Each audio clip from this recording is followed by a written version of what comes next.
চাঁপাইনবাবগঞ্জের যে সমাবেশ থেকে তারেক রহমানের নামে জোরালো স্লোগান, সে সমাবেশই বয়কট করেছে জেলা বিএনপির একাংশ। নেপথ্যে মনোনয়ন নিয়ে দ্বন্দ্ব। এবার জেলার ৩টি আসনে যারা কেন্দ্রের সবুজ সংকেত পেয়েছেন, তাদের রুখতে একাট্টা আরেক অংশ। সমাবেশ, মিছিল থেকে সংঘর্ষ সবই এখন নিয়মিত ঘটনা। হামলার শিকার হয়েছেন সাংবাদিকরাও। আমরা ধানের শীষের মানুষ, বিএনপির মানুষ, তারেক রহমান যাকে দিবে তাকে আমরা মেনে নিব। তাদেরকে আমরা ওয়েলকামও জানিয়েছি, কিন্তু তাদের উদ্ধত্তপূর্ণ আচরণ দেখে মনে হচ্ছে তারা বিএনপির ভোট নিবে না, তারা তার ভাই ওদুদের আওয়ামী লীগের ভোট নিয়ে পাবে।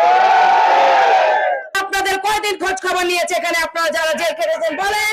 ব্যক্তি আমিনুল হাজি আমাদের ক্ষতি করেছে, দলের ক্ষতি করেছে, আপেল ঈগল পাখির ভোট করেছে, সুতরাং উনি আওয়ামী লীগের দোসর।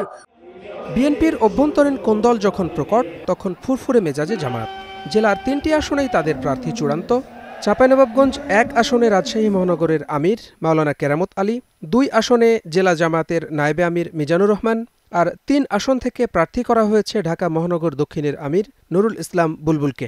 চাঁপাইনবাবগঞ্জের মানুষ ১, ২, ৩ আসনেই বিপুল ভোটে জামায়াত ইসলামীর প্রার্থীদেরকে বিজয়ী করার জন্য আজকে ঐক্যবদ্ধ হয়েছে।